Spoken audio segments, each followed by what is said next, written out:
Bonjour à toutes et à tous, bienvenue pour un nouvel épisode de Trait Portrait. Aujourd'hui, comme vous allez voir avec sa tenue, nous accueillons un nouvel invité qui se déplace pas en voiture. Voilà, donc tout de suite, je vous présente François Le Poivre. Bonjour François. Bonjour, merci de me recevoir aujourd'hui. Alors François, vous êtes coordinateur de l'association ADAV, Association Droit au Vélo. Tout à fait. Est-ce que vous pouvez nous en dire un peu plus pour que les gens découvrent votre association, Oui. En quoi ça consiste? Bien sûr. Alors l'ADAV est particulièrement pour aujourd'hui l'ADAV en Boulonnais. La maison mère est à Lille, c'est une association qui existe depuis environ une trentaine d'années, qui regroupe sur l'ensemble des 2 départements 2500 adhérents. Il y a aussi 40 correspondants locaux sur l'ensemble des 2 départements. Personnellement, je m'occupe du Boulonnais, de la ville de Boulogne, mais aussi de l'ensemble des communes de la CAB. Nous avons pour la ville de Boulogne et on va dire aussi les communes de la CAB à aujourd'hui une trentaine d'adhérents. L'association ADAV en Boulonnais a démarré il y a de cela environ 5 ans. Personnellement, je m'en occupe depuis 3 ans environ. Malheureusement, ces 2 dernières années, avec le contexte que nous avons connu, ça a été un peu gelé. Voilà. Depuis 6 mois, les vélos sortent à nouveau sur les pistes, sur l'ensemble du Boulonnais. Notre action est de développer la mobilité douce à vélo sur l'ensemble donc, des communes de la CAB. J'ai une action donc, auprès des élus, auprès des administrations, auprès des associations pour essayer de développer donc, le vélo en ville et sur l'ensemble des communes. C'est un travail de fond laborieux qui demande du temps, de la patience pour voir l'ensemble des décideurs locaux. Nous menons aussi des actions, par exemple, l'hiver dernier, opération éclairage, pour avoir un bon éclairage sur son vélo, c'est important, notamment l'hiver.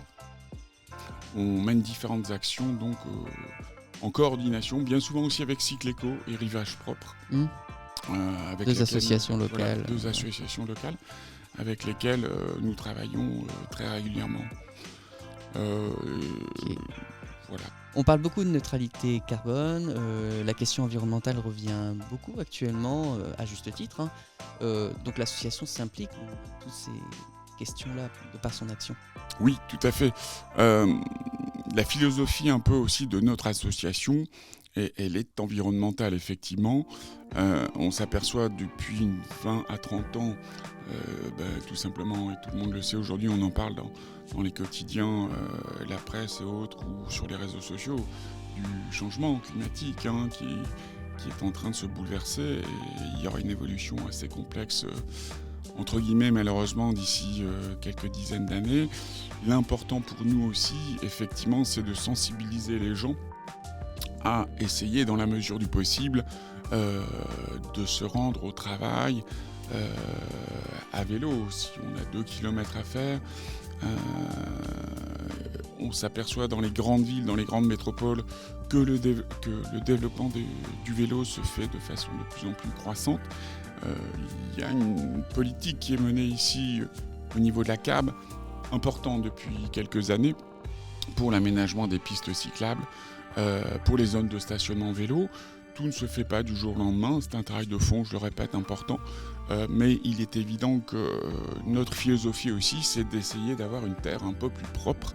Et il est important aussi pour les gens, pour leur propre santé, en pratiquant le vélo, que ce soit un vélo, je dirais, classique ou même en vélo à assistance électrique. J'ai d'ailleurs insisté beaucoup là-dessus quand je suis arrivé à Boulogne-sur-Mer auprès des élus il y a de cela 3 ans pour essayer de développer le vélo assistance électrique dans le Boulonnais, parce que vu les dénivelés importants qu'il y a, si vous n'êtes pas un cyclo-sportif, c'est pas toujours évident. Mais on pense aussi, j'en reviens là-dessus, pour moi c'est un point important, sur l'environnement effectivement. essayons de laisser pour plus tard aux jeunes générations qui arrivent une terre à peu près propre.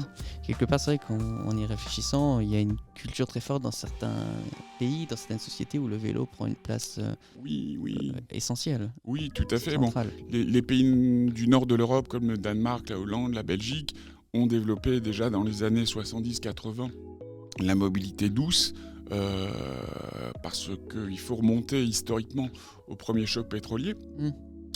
Ces sociétés, ces pays ont pris le choix d'essayer de développer le vélo, et je dirais que dans ces pays d'Europe, les gens se déplacent très facilement à vélo, très régulièrement à vélo, jeunes ou moins jeunes. Un point très important aussi, je reviens là-dessus, le vélo assistance électrique qui depuis 5 ans est arrivé sur le marché.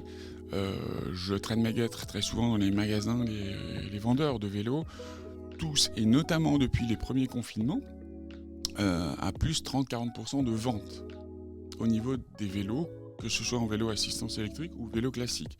Pourquoi ? Parce qu'on s'aperçoit que les gens, aujourd'hui, plutôt que d'être enfermés dans un bus ou dans des grandes villes, dans un tramway ou dans le métro, préfèrent aujourd'hui, dans la mesure du possible, prendre le vélo et aller et faire leurs 2 kilomètres pour se rendre sur le lieu de travail. Peut-être l'un des rares effets positifs de la crise alors. Oui, alors ça c'est un point positif effectivement.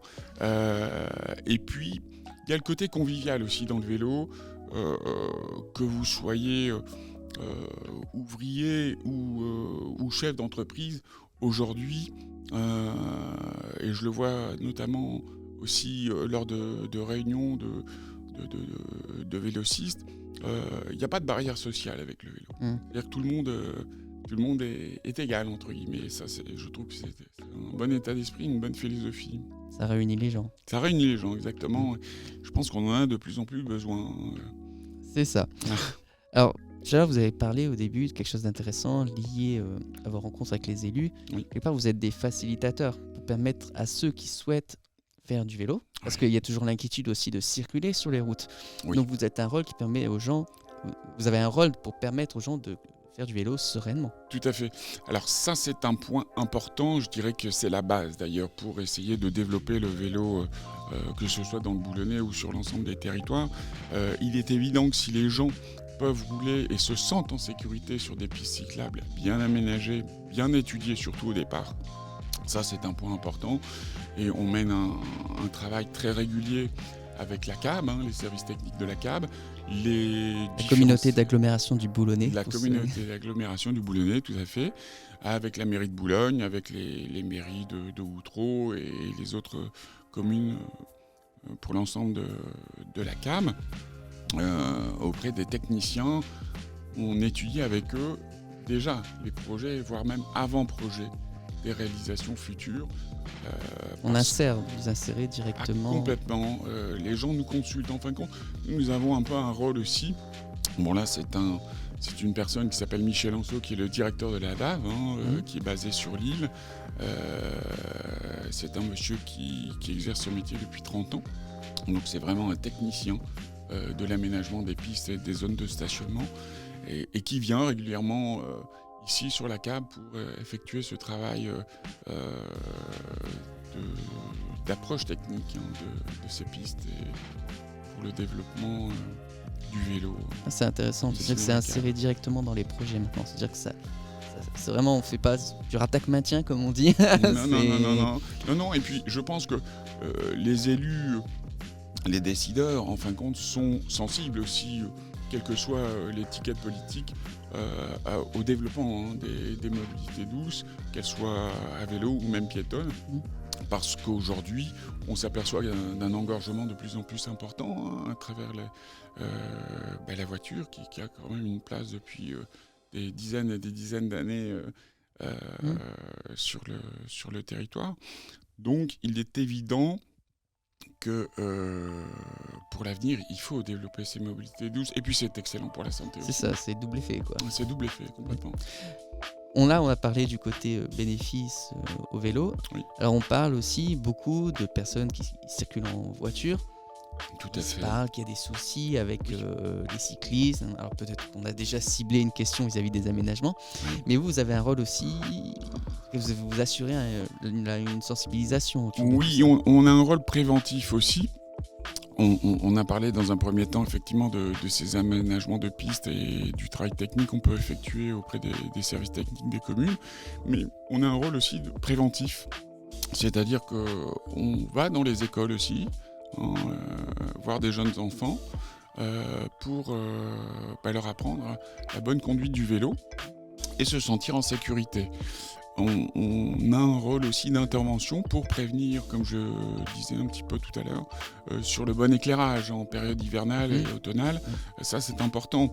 On s'aperçoit aujourd'hui, et là je fais un petit parallèle, par exemple aussi avec la trottinette qui est devenue un moyen de déplacement important. Beaucoup de jeunes l'utilisent, et même des moins jeunes. Et bon, on s'aperçoit bien souvent, alors après chacun fait son choix, le port du casque ou pas. Mais je m'aperçois que quelquefois, j'ai vu l'autre jour une jeune femme qui allait à son travail en trottinette, qui est tombée, sans casque, sans gants, et ça fait quelquefois des dégâts. Donc, on a ce rôle aussi de prévention, d'avoir un bon équipement. La sécurité, c'est important aussi. Et après, le casque, on le prend ou pas, chacun fait son choix, mais je pense que c'est important aussi, ce sens de prévention. Personnellement, tous les mercredis après-midi, je roule avec des jeunes sur la commune d'Outreau, puisqu'on a un vélo club de jeunes là-bas. Ça démarre de 6 à 16 ans, on les encadre, on fait des sorties vélo avec eux. Et on leur apprend à marquer le stop, quand il faut marquer le stop. Quand il y a une intersection, un rond-point, on aborde avec eux ces questions-là de façon sensible, dans un sens préventif.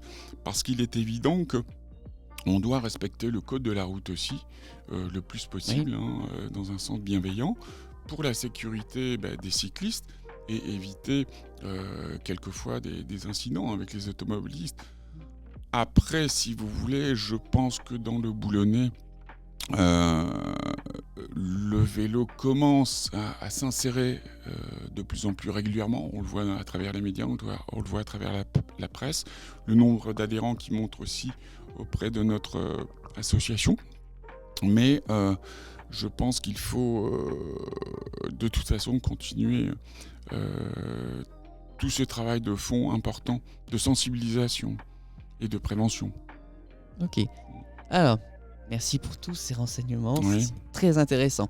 Si des gens qui regardent cette vidéo ont envie de vous contacter, Oui. Comment faire ? Alors, il y a le site sur la page Facebook, on peut le dire. Oui. Voilà, Adav en Boulonnais.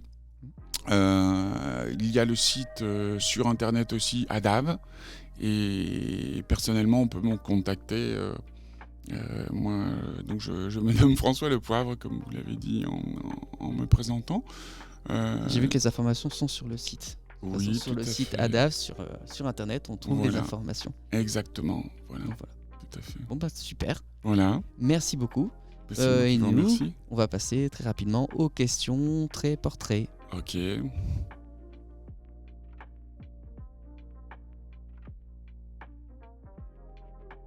On se retrouve donc pour les questions très portraits.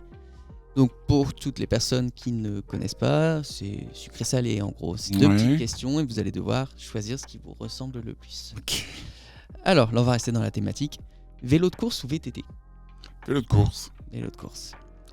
Et là on va faire un peu plus gourmandise là parce que éclair au chocolat ou glace à la vanille ? Bon, les deux. Les deux. C'est ça, après le vélo ou, voilà, ou avant faut le se faire vélo. plaisir un petit peu aussi. Hein. Et puis, quand on fait beaucoup de vélo, on élimine beaucoup de calories. Hein, donc, ça c'est voilà, on peut donc se faire plaisir un peu aussi. On peut se permettre. Voilà. Là, c'est pour un peu plus le jeu. Ouais. Domino ou belote ? Domino ou Belote.